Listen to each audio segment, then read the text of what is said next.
a podcast network. This is the Lifestyle Live Podcast. Faces you know and a team you can trust. Stories that form your heart. Lifestyle Live. Lifestyle Live. This week on the Lifestyle Live podcast, I got to talk to the incredibly talented social media star and stand-up comedian Corey B ahead of his jam-packed weekend full of shows at Helium Comedy Club. I have to say this, he was literally one of the most down-to-earth and chill celebrities I've ever interviewed, and I've interviewed a lot.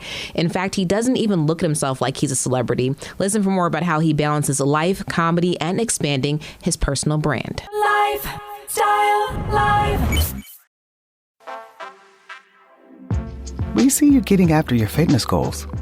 But what about those money goals?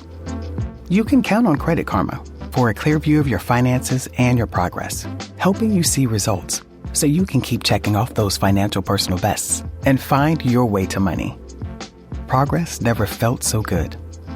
Download the Intuit Credit Karma app and start achieving your money goals today. Intuit Credit Karma. Karma you can count on.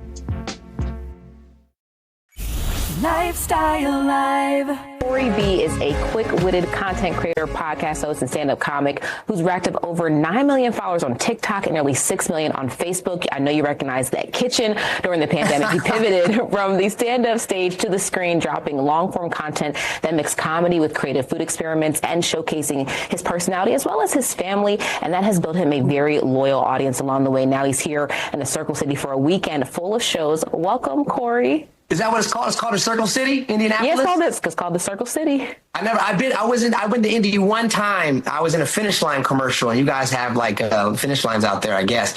And I've been there one time, but I didn't get a chance to enjoy the city. I did go through Gary, and I don't ever want to do that again. But Indianapolis seemed nice. Indy is good. Shout out to Gary. Gary's going his way back up. It's where the Jacksons are. Is it? Too mad to Gary. You know where the Jacksons are from. We'll see. Yeah, it's literally a circle. Like tell somebody to drop you down by the circle. It's right by the comedy club. So Helium, right Helium's down there. Yeah. I know. Okay, the circle with it's got the little statue in it. Yes, yeah. Okay. I know. Yeah, of course. Yeah. Listen, you started out on radio about a decade ago. How is that? What kind of pulled you into that world and made you say, okay, I want to talk for a living. I think I want to do when this. you say decade, it makes me feel so old. You're like decade ago. I'm like, oh no. I've been in the game for like a decade. Arthritis. Yeah, ow, my knee when it rains. No. Yeah.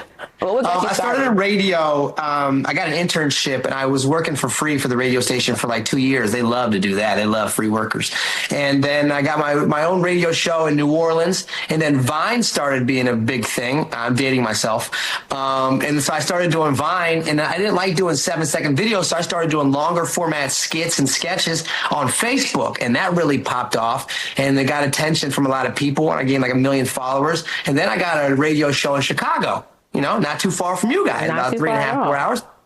And then I got an opportunity. I kept growing and growing. I got an opportunity in New York. And then when I moved to New York, I started doing stand-up comedy. And then the pandemic hit, and I had to stop doing that, which was ridiculous. Everyone had to stop doing everything. But that's when I started doing food videos, because everyone was making banana bread and trying new recipes and hacks because they were bored at home.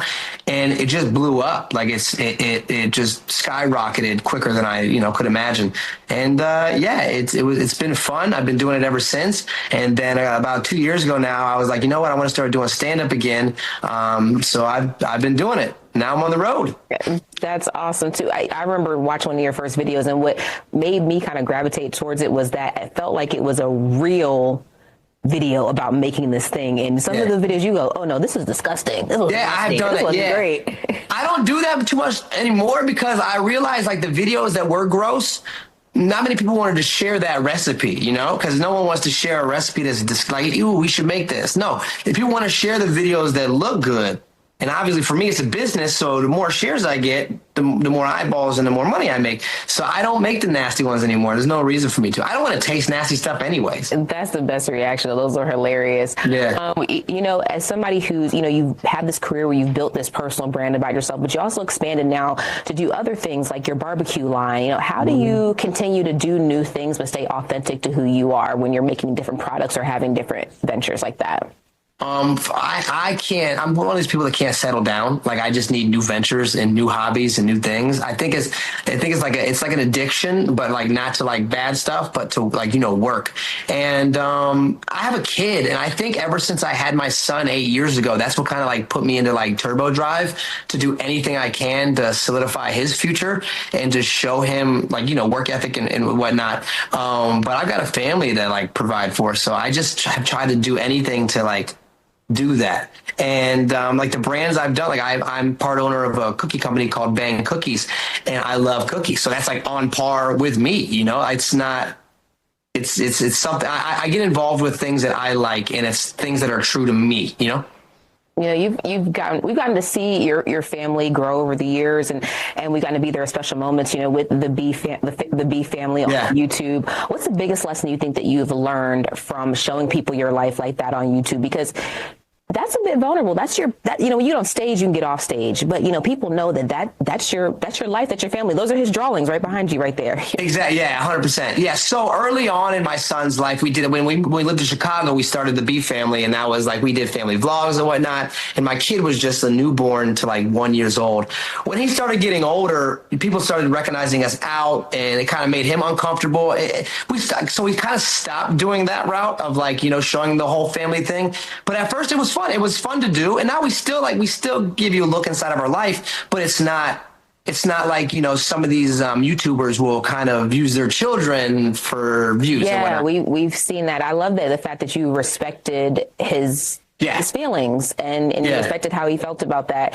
You've gotten to have a lot of great opportunities in your career, from radio, from working with brands. You mentioned Finish Line, you mentioned, having your own cookie line, you mentioned your barbecue sauce line. What is that like for you, and how do you kind of stay grounded? Because sometimes people go, Corey B, oh my God. Yeah. And at one point you would just walk in the grocery store, nobody would even care. And now people are like, oh my God, can I take a picture? Can I do this? It's weird because I don't even think about it. It happens. I mean, it happens all the time. But it's like, I don't have that sense of like, I'm a celebrity influence. I don't feel that ever. It's still like when I do sellout shows, it still like baffles me. It's like, wow, these people are here for me. Like, I know me. I look in the mirror. I know who the heck I am. You know what I mean? But when I see people at my shows and I'm like, there's 300 people in here twice in the night, I'm like, yo, they're here for me. Like, I've done something special. So it feels good, but at the same time, I'm very humble about it. I will never brag about what I've done or like who, like, what I mean? It's just not me and my nature.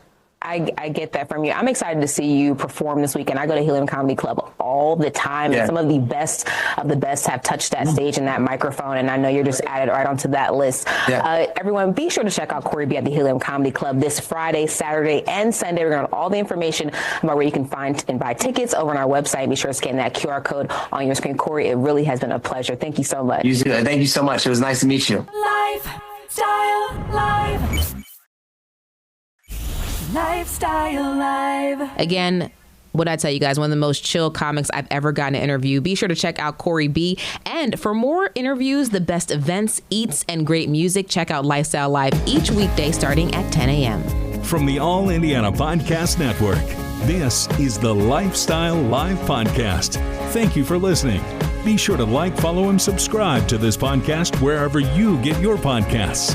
And connect for even more on Facebook and at lifestylelive.tv. Faces you know and a team you can trust. Stories that form your heart.